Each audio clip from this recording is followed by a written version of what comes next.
police officer was shot and a suspect killed overnight in Bourbon County. We're tracking the story, and we'll have the latest for you just ahead on WKYT at noon. There was added security today here at Madison Central High School. I spoke to one mom who says only a third of her son's class showed up today. I'll have that story coming up. Got a big front that's going to be rolling through overnight and into tomorrow that will bring us some showers and thunderstorms, pretty widespread rain. Not only that, but some very chilly air to follow. We're going to go over all that in further detail coming up.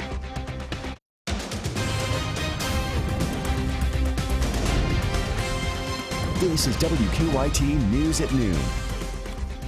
And good afternoon. Welcome to WKYT News at Noon. I'm Barbara Bailey. I'm Bill Bryant, and it's good to have you with us. Here's what's happening at noon. A man is dead after a shooting at a police officer in Bourbon County, an exchange of gunfire that started last night at an apartment on Brent Street near Main Street. Now, new at noon, investigators have identified the man, and we have the additional details that are just coming in on that right now. Okay, what we'll tell you about. Here's the additional information. It started last night, again at this apartment, and the police a little while ago have told us, of course, it was a very scary situation for everyone. They came to the home to speak with 34-year-old Charles Stidham. State police say when officers walked into the home, Stidham shot at them, striking one of the officers. The bullet hit the officer's vest, and he was not injured. According to neighbors, the suspect stole the gun that he shot the police officer with from a co-worker, and that's why the police were there to serve a warrant. Now, according to neighbors, the suspect stole the gun he shot the cop with from a co-worker. That's why the police were there. Police say after the officer was shot, they then evacuated everyone from inside the home. Neighbors say the suspect's girlfriend and a little girl were inside when police arrived and were then taken across the street to a neighbor's house. KSP says police stayed in contact with Stidham throughout the night, but he continued to fire his weapon through the window at officers. Now, after an exchange of gunfire, he was pronounced dead. State police are waiting autopsy results to confirm exactly how Stidham died. We expect a report from Paris. Our Lauren Miner working that story, and we'll have additional details later. Investigators have not released the name of the officer who was shot, but our sources have confirmed that his name is Abdullah Boulat of the Paris Police Department. Lawrenceburg police are investigating after a parent allegedly attacked the Anderson County High School volleyball coach. According to the Anderson News, Coach Bob Harden was allegedly choked before a volleyball match. We talked to the police chief, who says he does not anticipate any charges.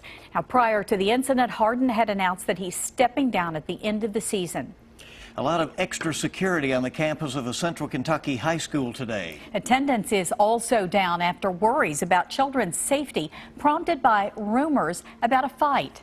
WKYT's Michelle Chamberlain talked with parents and school officials. She has details. I spoke with the director with the Madison County School System, and she tells me there is added security today here at Madison Central High School. As you can see behind me, there is a Kentucky State Police trooper as well as a Richmond police officer, all here as a precaution. I don't want to take any chances with my son's life. Stephanie was one of several parents we spoke to today who came to get their kids out of school early because of what we're told are rumors of a possible shooting threat. Aaron Stewart with Madison County Schools tells us the school has added extra security. We're told a group of students got into a fight at school last week and were suspended. From that has stemmed several rumors about guns coming to school, a shooting during the school day, those kinds of things.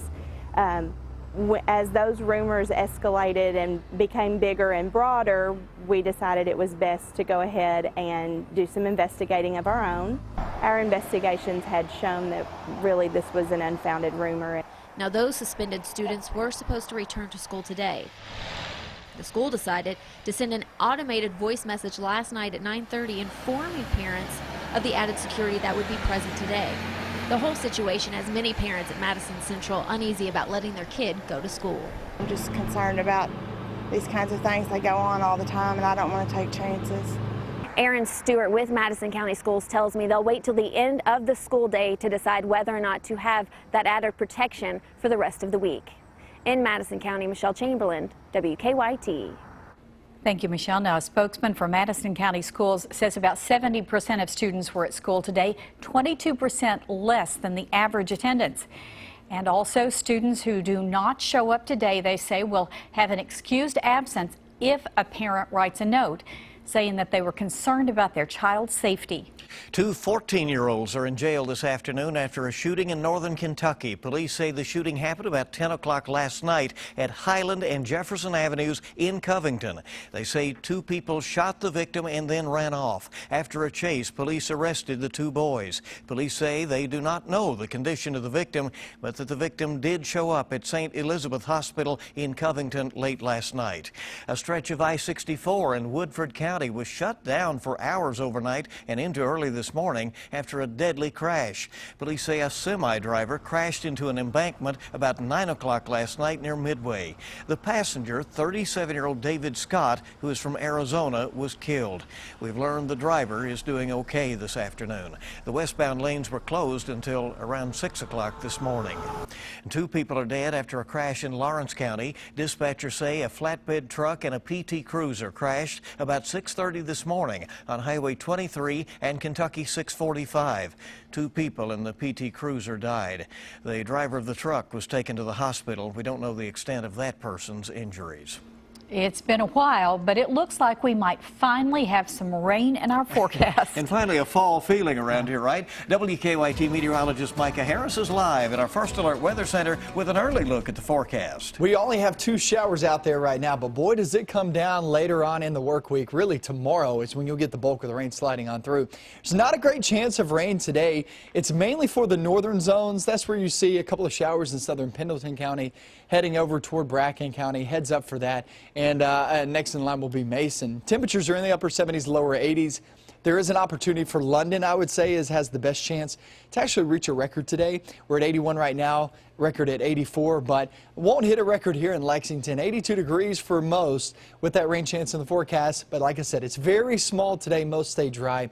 What you really need to focus in on is what we're focusing in on is that wardrobe change. I mean, you're really going to need to wear a little different clothes, as we head off towards your Friday, Saturday, and more clothes added to it. I mean, you're talking about very, very chilly air. Maybe the coldest air we have felt so far this fall. We'll talk all about that coming up.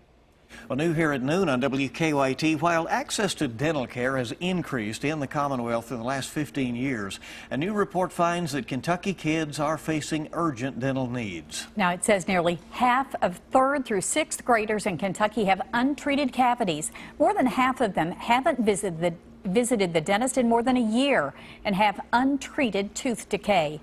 Among the study's recommendations are better dental health education and a regular collection of oral health data. A Kentucky electric company is turning to veterans to fill some important jobs. East Kentucky Power held a job fair for veterans at its Cooper Power Station in Pulaski County today. Officials say they're looking to fill jobs with people who have a certain set of skills. They say many times veterans have the discipline and work ethic that's perfect for jobs in the electrical industry. Sometimes it's real hard to find the right people to fill a role. And our folks were sitting around talking one day, and they said, you know, there's a lot of veterans out there who are looking for work, and a lot of them have the skills that we're looking for. Now, another job fair will take place Friday at the East Kentucky Power headquarters in Winchester. Well, it's flu season. Time now to get protected. Right. The time is ticking away, certainly, so we anticipate that will become a problem here shortly. The Lexington Fayette Health Department is giving out free flu shots tomorrow, and that will be from 4 until 7 p.m. You can get your flu shot at Consolidated Baptist Church's Andrew Center, that's out on Russell Cave Road, or at Southland Christian Church on Richmond Road. The flu shot is recommended for anyone older than 6 months. Hey, it's good to have you here on WKYT. The presidential candidates are just hours away now from what could be their dirtiest debate yet. We'll have a preview coming up on WKYT News at noon, Kentucky's #1 midday news. Welcome back to WKYT News at noon. Donald Trump and Hillary Clinton are doing last-minute preparations ahead of tonight's debate. This is their last chance for at least a face-to-face exchange over why they should be president. Weijia Jiang is at the debate hall in Las Vegas with the latest on the campaign news. Hillary Clinton and Donald Trump will square off tonight in their third and final presidential debate. I think generally the third debate historically matters the least. That's because with just 20 days left until the election, it's going to be hard for the candidates to change the current momentum. Clinton now has a 9-point lead in the latest national poll. You can't believe anything you see. I don't even believe the polls. Trump, who once used to praise the polls, now says the media and Clinton are rigging the election. They even want to try and rig the election at the polling booths, where so many cities are corrupt and voter fraud is all too common. Dr. Jacob Thompson is a professor and debate coach at UNLV. I call it the burn it down on the way out strategy. He says Trump is trying to use negative tactics to win the White House. I think that his only route toward victory at this point is to depress Democratic voter turnout. And I think that the way to do that is to make people so turned off by the election that they don't go to the polls. Clinton has largely ignored Trump's claims of a rigged election, but her aides say that will change tonight. He wants to blame somebody else, and that's what losers do. The Clinton campaign is still closely monitoring WikiLeaks' release of hacked emails from campaign chairman John Podesta. In one exchange, Podesta wrote the campaign had taken on a lot of water over Clinton's email scandal. Weijia Zhang, CBS News, Las Vegas. Now, the Commission on Presidential Debates did announce that it has changed the way Bill Clinton and Melania Trump will be entering the debate hall, which means the two spouses will not shake hands prior to the debate. Well, President Obama says the battle to regain control of the Iraqi city of Mosul from ISIS will be successful, but he also says it will be difficult. Iraqi troops and Kurdish forces are now surrounding Iraq's second largest city, which fell to the terror group 2 years ago. They're being helped by American airstrikes and U.S. Special Forces. Samsung is making it easier for some flyers to ditch their dangerous Galaxy Note 7s before boarding a flight. Exchange booths have been popping up at airports around the world since the device was recalled after reports of overheating and fires. In the U.S., federal officials have banned the device from flights. Right, for good reason, it seems like. Now, here's something you gotta love. M&M's will soon have a new flavor. Have a guess? It's caramel. Caramel, what about that? A tasty addition to its milk chocolate, peanut, and peanut butter flavors. Mars Chocolate Researcher says caramel is the fastest growing segment in food right now. The caramel M&Ms are expected to hit the store shelves in May, so it won't be long, but you're going to have to spend the winter and spring getting ready. I bet they'll be popular. No doubt. It's a parent's worst nightmare. Someone coming up and snatching your child away from you. Coming up in a few minutes, we'll hear from a Houston mom whose 1-year-old child was grabbed from a shopping cart. And I'm meteorologist Micah Harris with that big cold front heading our way today. Just a small chance of rain. It's really tomorrow. You see the bulk of it fly on through here. We're going to get into that forecast coming up next. Now, your zone-by-zone forecast with meteorologist Micah Harris. We have a really good looking day down south, but central and northern zones, we're holding on to those mostly cloudy skies. Temperatures won't rise too much more, maybe about 2 to 4 more degrees, and that's about it. So we'll sit there in the low to mid 80s for virtually everybody the rest of the day. Now, here's the deal. There is a chance of rain, but it's not a great chance. Obviously, you see a couple of showers there in southern portions. If you work your way just south there, southern portions of Pendleton County, about to roll off into Bracken County, Robertson County, and even Mason County if it sticks together. But that's about it. I mean, you have a little blip here in northern Henry, and that's all. I mean, there's really not much going on right now. But let me tell you this. We get into the rest of the afternoon, southern half, you're pretty much good to go. I would say if you have any plans outdoors, take off. Just know, could there be a sprinkle? Yes, it's possible, but for the most part, you're going to be dry. Along that 64 corridor, I give it about a 30% chance of rain. That means that 70% of us will be dry, okay? You got to remember that. These percentages are thrown out there for a reason. They're not just thrown out there to make our graphics look good. If it was a 100% chance of rain, then everybody would be seeing rain, but it's not. 30% across the 64 corridor, 60% up towards Cincinnati, so obviously the farther north you go, better likelihood of actually picking up on some rain. I'd say anywhere from ½ an inch to about an inch and a half being max out of this, and that's mainly for east and southeastern Kentucky all the way through Thursday, or Friday rather, Thursday is really when the bulk of the rain slides on through. And once that happens, once it slides through Thursday night into Friday morning, it'll start to fade, leaving us with a dry Friday afternoon and evening. But look at those temperatures. 52 at the start of the game for Friday Night Football, 46 by the time the game ends and you're headed home. It's going to be very chilly there for Saturday too.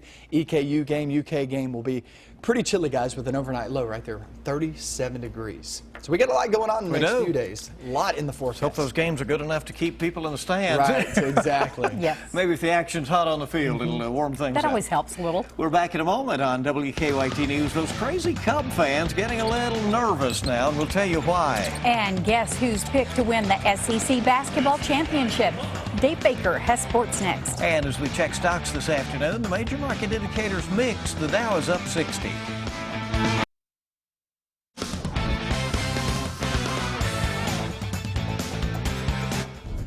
The SEC Basketball Media Day is officially underway down in Nashville, but things won't really get cranking until John Calipari and the Cats take the stage about 4:30 this afternoon. No surprise, Kentucky, the preseason pick to capture the league title. Wildcats are the overall preseason favorite for the 12th time since the 98-99 season.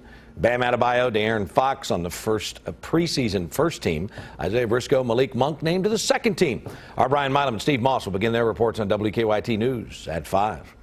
Earlier this week, Cal said Monk and Dominique Hawkins have been going at each other in practice. He says the senior's pushing the freshman and making Monk a better player. The issue Dom was figuring out is that he can jump over me. Like he can go and just jump and shoot it. So Dom has figured out how to keep him in front so that when he jumps, Dom jumps. So now Dom has learned, and that's what competition does. We just competing. On the drills, we go one-on-one. We're basically partners for all the drills going against each other. And he's helping my game out, and I'm helping his game out. How about the Hawks stepping up? Cats practicing yesterday without a couple of their big man, Ty Wynyard, sitting out after suffering a fracture on the left side of his face. That happened in the televised practice here October the 9th. And Isaac Humphries was rested because of soreness in his right knee. UK says both are day-to-day. And don't forget Friday, it's the annual Blue-White game from Rupp Arena, 7 o'clock on the SEC Network. Hey, those Cub fans, more than a little nervous today. Last night, Game 3 of the National League Championship Series in LA, bottom of the third. Corey Seager to singles to right. Andrew Toll scores. Seager goes to second on the throw, 1-0 LA. Top of the fourth. How about Rich Hill?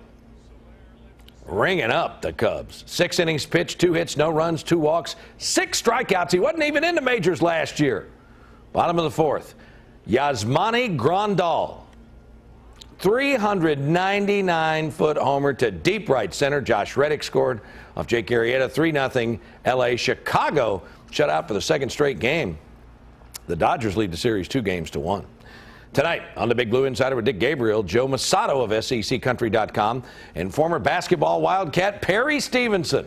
That's all coming your way at 6 on 630 WLAP. Remember, a lot from SEC Media Days throughout the day today. We'll be back here with it beginning at 5. We'll see you tonight on the WKYT News at 6:30 on the CW Lexington. But for now, guys, back to you. Okay, Buzz, thank you very much. Appreciate it. And there's more to come in our next half hour of WKYT News at noon. Some terrifying moments for a mother whose child was snatched from a shopping cart. We'll have her story. Plus, we have now learned the name of the suspect who died after shooting a police officer in Paris.